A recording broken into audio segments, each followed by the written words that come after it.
300 years ago, the Dutch came to South Africa. Their trading company ruled the fertile districts of the Cape, of Paarl and Constantia. They built white farmhouses in the Cape modelled on their homes in the Netherlands. In a great trek, they pushed northwards to farm the High Veld and the Karoo. The English settled in the south. The two old races flourished on the new soil, each keeping their own traditions.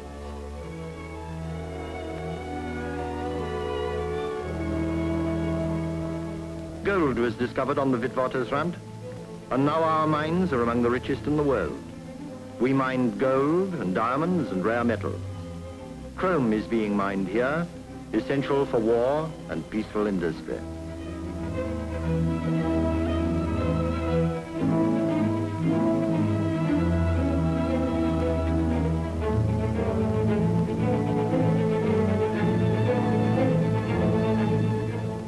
This is a land of contrasts. Contrasts in ways of farming, of living, of worshipping, of trading, and of transport.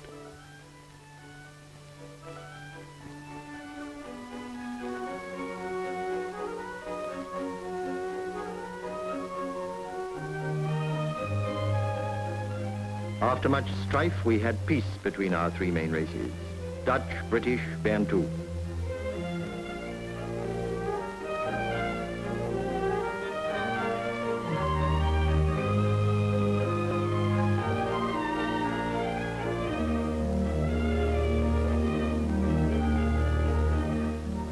We had a land where women flailed the crops as African women have always done, and yet a land where we've used science and education to get the best out of our soil. Fort Cox College taught the natives agriculture and trained them to be scientific farmers.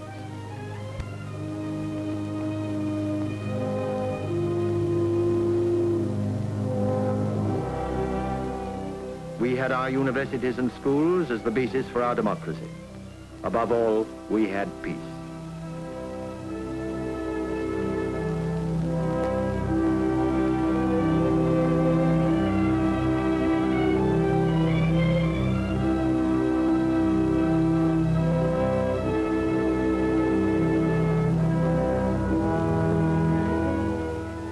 The marine road round the Cape skirts the Atlantic and the Indian Ocean. The Antarctic lies to the south and the huge African continent to the north. Europe is 6,000 miles away. That seemed a long, safe distance in the last days of peace.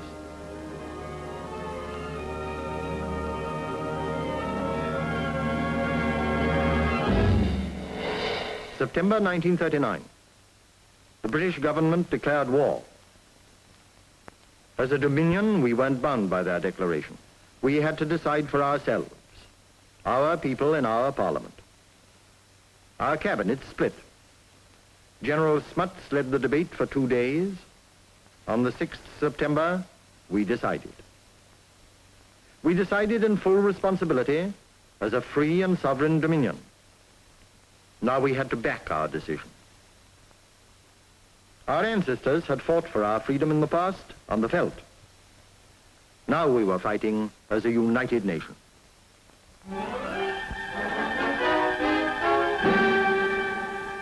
With the help of the British Admiralty, we built up a navy to defend our coastline. A coastline of 3,000 miles, which became vitally important when the Mediterranean was impassable. As important as it had been in the 15th century, when, for the Portuguese traders, the way round the Cape was the only route to India and the Far East.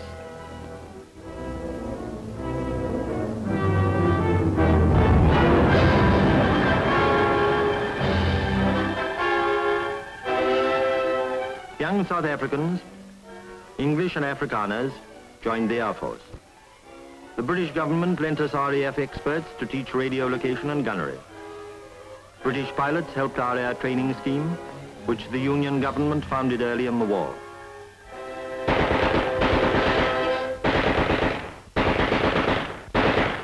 For a mechanized war, we need drivers.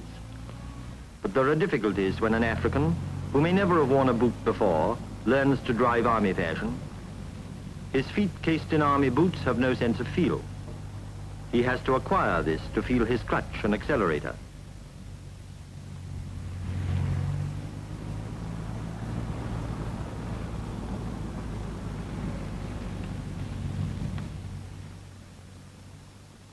The gears have to be taught, not as first, second, third, and fourth, but as the elephant gear, slow, very powerful.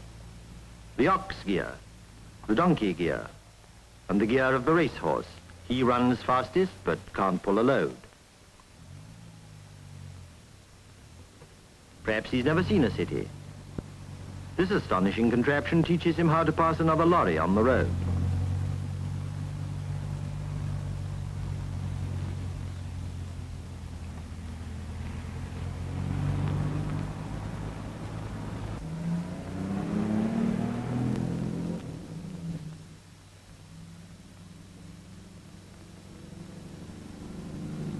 Models show him streets, traffic signs, and crossroads.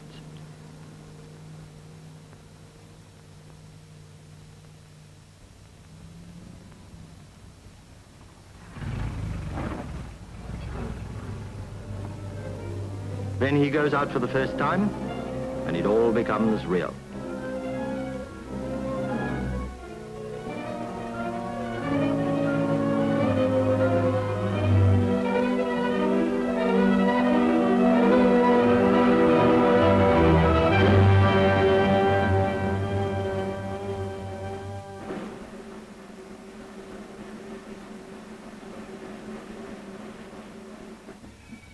The Springboks are on the march.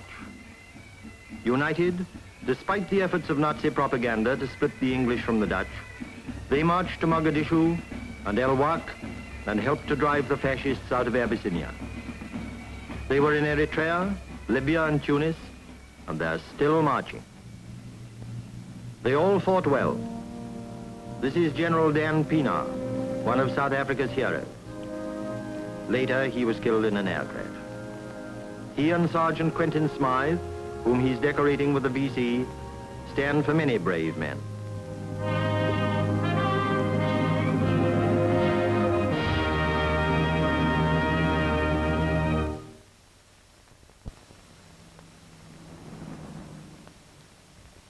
For nearly 3 years, the Springboks fought along the northern deserts.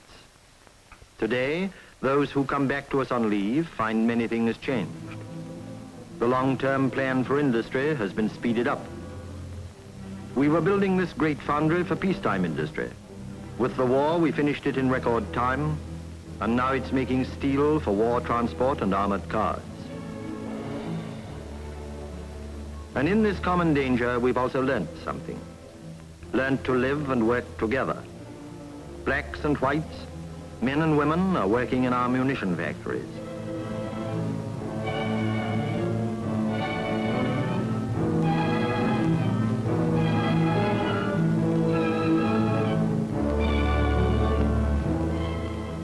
Together, whatever our creed and whatever our race, we who want liberty for ourselves are making guns for the war and plowshares for the peaceful cultivation of our country.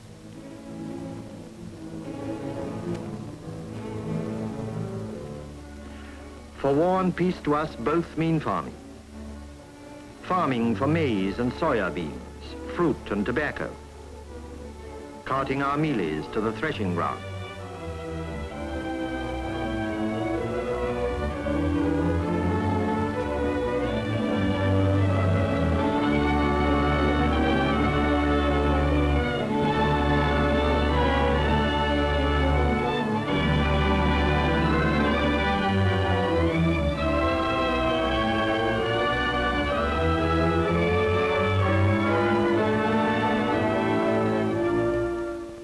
Growing fruit, we use a new discovery for fumigating the trees against pests.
Our produce goes by road and railway to the ports, to Durban and Port Elizabeth, to East London and Cape Town.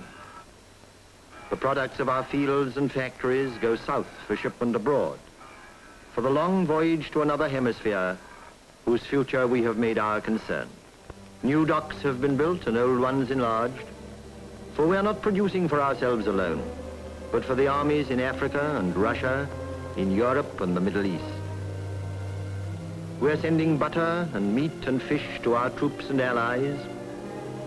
We're sending grain products, bombs, lorries and weapons of war.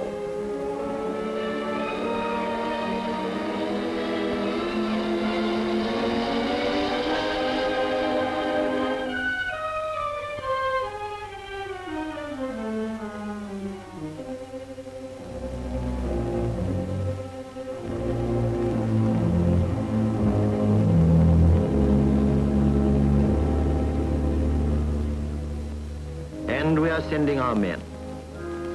They're going because wherever free men are threatened, South Africa is threatened also.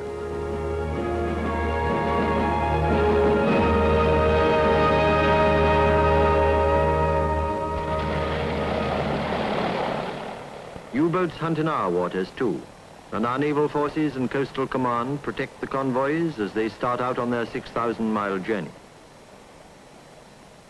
It is 4 years now since General Smuts first spoke to us of this war, but we remember his words. We, as a young nation, whose freedom is new and infinitely precious, pay that tribute to the principles through which we gained our freedom and our nationhood, so that we may still live our lives as we ordained, and still direct our destinies according to the common will of the people. We shall still remember these words when we return to the farms and factories, the plains and high mountains of South Africa at peace.